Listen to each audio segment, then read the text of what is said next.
कि मेहदी काज़मी साहब ने तो अपनी बेटी के लिए दिन रात मेहनत की, लेकिन ये बाप उससे भी अजीम है कि इसने अपनी बेटी के लिए अपनी जान दी है और अपनी बात से पीछे नहीं हटा और अपनी जान देकर अपनी बेटी की इज़्ज़त बचाई है। माजरत के साथ कुछ लंडे के फ़िलासफ़र हमारे यूट्यूबर जो कि चंद पैसों के लिए अपना ज़मीर बेचते हैं।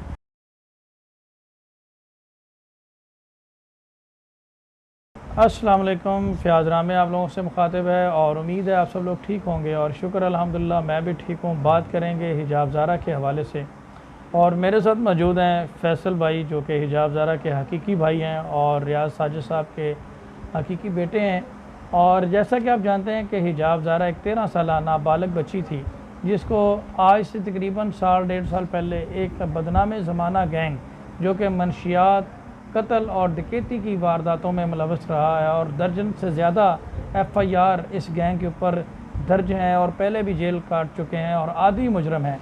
उन्होंने इस बच्ची को अगवा कर लिया था, जिस बच्ची को बाजियाब करवाने के लिए इस बच्ची के वालिद ने मोहतरम रियाज साजिद साहब ने, जो कि अब इस दुनिया में नहीं रहे, एक मुकदमा दर्ज करवाया अगवा का और जिसको उस मुकदमे को परसू करने के लिए बच्ची के वालिद ने, हिजाब ज़ारा के वालिद ने सुप्रीम कोर्ट तक जिद्दोजहद की और अपनी बच्ची को बाजियाब करवाने के लिए कोई कसर ना छोड़ी और सुप्रीम कोर्ट ने भी इस बात को तस्लीम किया कि बच्ची के नादरा रिकॉर्ड और दीगर डॉक्यूमेंट्स के मुताबिक जो है वो बच्ची माइनर है, नाबालिग है।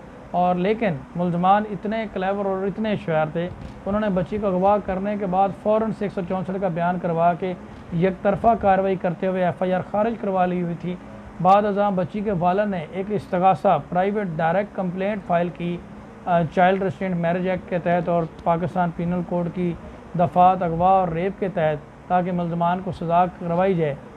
जब ये इस्तगासा फ़ाइल हुआ तो मुल्ज़मान ने एक नई चाल चली और बच्ची के वालिद को सुलह की ऑफ़र दी और सुलह के बहाने घर बुलाकर बच्ची के वालिद को बच्ची के सामने, 13 साल बच्ची के सामने और उसके हकीकी भाई फैसल के सामने कत्ल कर दिया। और कत्ल करने के बाद बच्ची जो थी वो उसको भी कत्ल करने की पूरी कोशिश की गई, जो कि अपनी जान बचाकर अपने हकीकी भाई और अपनी वालदा के साथ वहाँ से किसी तरीके फ़रार होने में कामयाब होगी और अपने वालदैन के साथ आ गई। बाद अज़ां मुल्ज़मान, चूँकि मैंने आपको बताया कि आदी मुजरम है, उन्होंने एक FIR बच्ची के अगवा की करवा दी, बच्ची के वालदा, बच्ची के चाचों और बच्ची के भाई के ऊपर। और उसमें क्लेम ये किया गया कि जनाब ये हमने कोर्ट मैरिज की थी और ये हमारी बीवी है।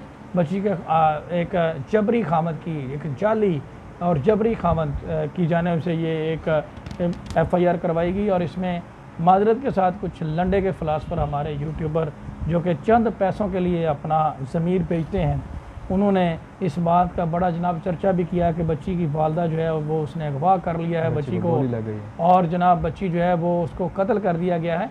इस हवाले से आपको अपडेट करने जा रहे हैं।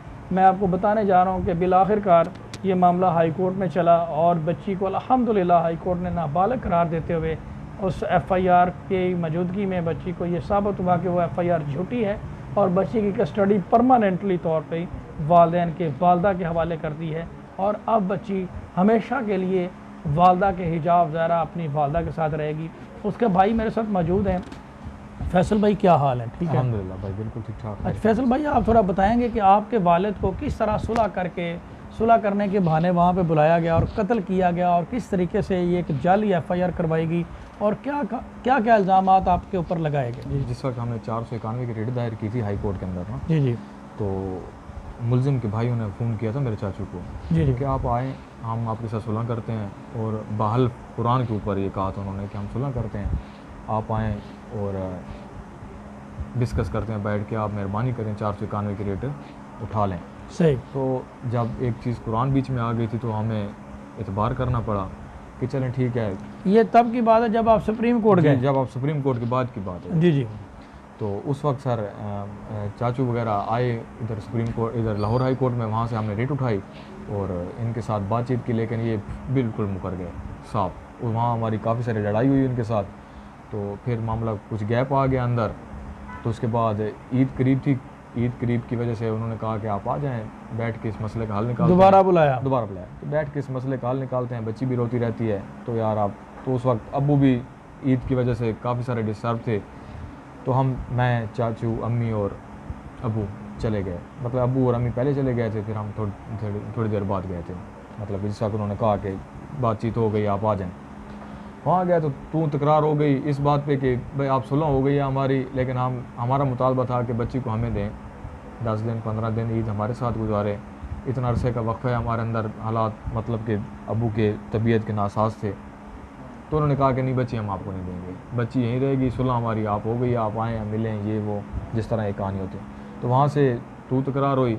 जब हम बाहर वापस जाने लगे थे तो उन्होंने पीछे से फायर खोल दिया, जाते हुए पीछे से फायर किया। आपके अबू की वो आप मेडिकल रिपोर्ट देखें ना, पीछे से फायर लगे, तीनों फायर पीछे से लगे हैं। तो मुलजिमों ने कहा कि जी ये ज़बरदस्ती आए थे, 10-15 लोग आए थे और ये लेके, वो तो सारी झूठी कहानी है ना, वो तो पोस्टमार्टम, वो तो मैं आता हूँ उस तरफ भी, वो पोस्टमार्टम में भी आ गया और सारा, उसमें फिर ये बच्ची जो है ये अपनी जान बचा के आपके साथ आ गई। अच्छा, उसके बाद फिर कुछ लोगों ने इल्ज़ाम लगाया कि जनाब आपने बच्ची की टांग में पता नहीं कि गोली मार दी है या क्या कर दिया, तो इसमें कोई हकीकत है? फयाज भाई वो कौन सी गोली थी कि 5 दिन बाद हमने 164 का बयान कराया, उसने मोअज़्ज़िज़ अदलिया के सामने आके उसने बयान दिया, ठीक ठाक उसने बयान दिया, कौन सी ऐसी गोली टांग में लगती है जो 3 से 4 दिन के अंदर बिल्कुल ठीक हो के, और वो बयान भी दे रहे थे 164 का।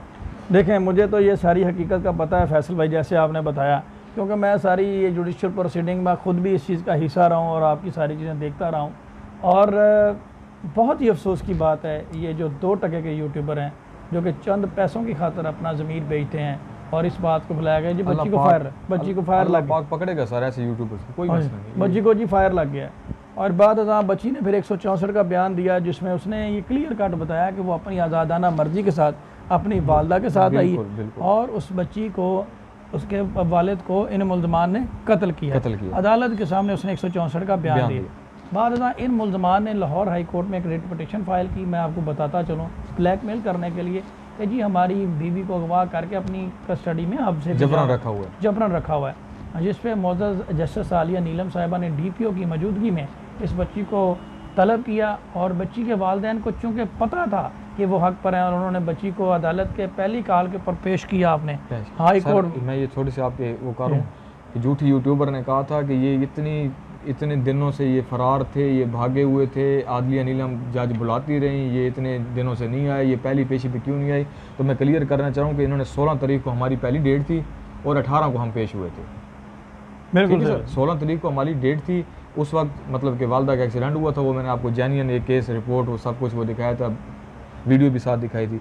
16 तारीख को हम पेश नहीं हो सके, 17 तारीख को SHO के साथ आए थे जब, तो वो आलिया नीलम साहब थी नहीं, मैंने वो सारी प्रोसीडिंग कोर्ट ऑर्डर्स भी मेरे पास मौजूद हैं कि 10 को ये पिटीशन फाइल हुई है, 16 को पेश नहीं हुआ, 17 को अदालत में पेश कर दिया, 17 को नहीं सर 18 को, हाँ 18 को बच्ची को, आलिया नीलम छुट्टी पे थी, 18 को बच्ची को अदालत में पेश कर दिया गया, और उसमें उसने अदालत के सामने उसने बताया कि मेरी तबीयत ठीक नहीं है, फिर उसको सर्विस हॉस्पिटल भेजा गया, जहाँ पे मैं क्लियरली बताऊं कि बच्ची ट्रामा में थी, अदालत ने उसको सर्विस हॉस्पिटल भेजा, और उसका मेडिकल करवाने के बाद जब 22 तारीख को फिर दोबारा तलब किया गया, और अदालत ने बच्ची को डिक्लेयर किया कि वो बच्ची नाबालिग है, और 40 मिनट तक मोअज़्ज़ज़ जस्टिस आलिया नीलम साहिबा ने चैम्बर के अंदर बच्ची से हक़ाइक़ पूछे, जिसमें उसने अदालत के सामने भी ये बयान दिया। जो लोग कहते हैं कि बच्ची वहाँ पर रोती रही, वो आएँ और इस बात की तस्दीक करें, मेरे सामने आएँ, और वो कोर्ट ऑर्डर की रोशनी में सारी चीज़ें मौजूद हैं कि बच्ची ने उन तमाम तरह हक़ाइक़ की तरतीब बताया, और बताया कि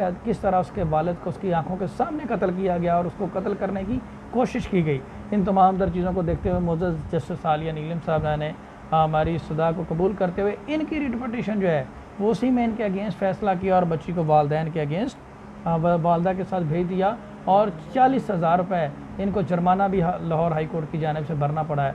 अब मज़ीद हमने इसमें क्वैशमेंट की रिट फाइल कर दी है, और मैं इंशाल्लाह पूरा उम्मीद हूँ कि ये FIR भी हम खारिज करवाएंगे, और 182 की कार्रवाई झूठा मुकदमा दर्ज करवाने पे भी इनके ख़िलाफ़ दर्ज करवाएंगे, और इन लोगों को एक एग्जाम्पल बनाएंगे, और 302 का जो मुकदमा है इंशाल्लाह उसको भी हम पूरा परसू करेंगे और पूरी कानूनी कार्रवाई करेंगे। अच्छा, इसमें मेरा लास्ट सवाल है आपसे, जो कि मेरी ज़ात से रिलेटेड है फैसल भाई। बहुत सारे लोगों ने कहा कि जी शायद पता नहीं हमने क्या इसमें किया, तो आप अभी तक जो कारकर्दगी है रही है, जो अभी क्वैशमेंट जो फाइल हुई है इसमें, इस हवाले से आप मेरी कारकर्दगी, मेरा ये सवाल पूछना नहीं बनता था, लेकिन कुछ यूट्यूबर जो हैं वो आपको पता है कि वो उसमें एक प्रोपेगेंडा करते रहते हैं, तो उस हवाले से आप सेटिस्फाइड हैं? अल्हम्दुलिल्लाह सर, अल्हम्दुलिल्लाह। अल्लाह पाक आपको भी, अल्लाह पाक जज साहब को, कि खुशी होती कि अगर अब्बू के ज़िंदा होते ये फ़ैसला आ जाता तो बिल्कुल सही बात। बहुत ज़्यादा खुशी होती, लेकिन उसकी कुर्बानी रायगा नहीं गई, क्योंकि एक मज़लूम की कुर्बानी रायगा नहीं जाती सर, बिल्कुल। ये नहीं और जाती। ये मुझे ये फ़ैसला आया भी इसीलिए है कि ये जुल्म हुआ। बिल्कुल, और मैं यहाँ पे एक बात करूँगा कि मेहदी काज़मी साहब ने तो अपनी बेटी के लिए दिन रात मेहनत की, लेकिन ये बाप उससे भी अजीम है कि इसने अपनी बेटी के लिए अपनी जान दी है और अपनी बात से पीछे नहीं हटा और अपनी जान देकर अपनी बेटी की इज़्ज़त बचाई है। और मैं इस पे बहुत ज़्यादा अप्रिशिएट करता हूँ उस मरहूम बाप को भी और फैसल भाई को भी, कि इन्होंने अपने बाप का जो है वो उसमें बिल्कुल ये गैरतमंद बाप का गैरतमंद बेटा है कि जिसने अपनी बहन को सेव किया और पूरी फ़ाइट किया। अच्छा, मेरा लास्ट क्वेश्चन है फैसल भाई, अगर कोई बहुत ज़्यादा पैसा मिल जाता है या कुछ चीज़ मिल जाती है तो आप इन मुल्ज़मान से कुछ सुलह करने का इरादा रखते हैं? सर जी, ये शुक्र है कि आपने ये बात छेड़ दिया है, नहीं तो पता नहीं मैं किस थ्रू ये बात कहता कि इनका पूरा ख़ानदान मेरे बाप के बाल के बराबर भी नहीं है। वो एक अल्लाह लोग था, बिल्कुल सही बात है। अल्लाह का फ़कीर था, पूरा मियाँ वाली जानता है सर उसको, बिल्कुल। और सरकारी गवर्नमेंट जॉब थी। मुझसे ना पूछें आप, मियाँ वाली में किसी के पास भी आपका रेफरेंस नंबर है तो मोहम्मद रियाज साजिद वाबड़ा मुलाजिम किसी से भी आप पूछ सकते हैं। उनका करैक्टर, एक सर इस पिंसल की FIR भी हमारे घर के ऊपर नहीं थी। वो एक बिल्कुल शरीफ सर, अरबों रुपये भी देना ये उनकी औकात ही नहीं है। अल्हम्दुलिल्लाह उनकी सर औकात भी नहीं है, उनकी क्या औकात है हमारे बिल्कुल सामने। सही, लेकिन फिर भी अगर दें तो आप नहीं सर करेंगे, जी, तो सवाल अल्लाह नहीं पाक इंशाल्लाह इसका रिजल्ट आप देखेंगे सर। हाँ, इंशाल्लाह आपका रिजल्ट देखेंगे, और मुझे अपने अदलिया पे पूरा भरोसा है बिल्कुल कि वो इंशाल्लाह ऐसा रिजल्ट निकालेगी इस केस का कि मिसाल बनेगी इंशाल्लाह। लें जी, हम पूरा उम्मीद है, और क्रैशमेंट की रेट आ रही है, जितना ज़ोर लगाना है भाई लगा लें, और ये FIR खारिज होने जा रही है झूठी, और उल्टा आप लोगों के अगेंस्ट कार्रवाई होने जा रही है। बहुत शुक्रिया, अपना ख्याल रखिएगा, दुआओं में याद रखिएगा। अल्लाह हाफिज़।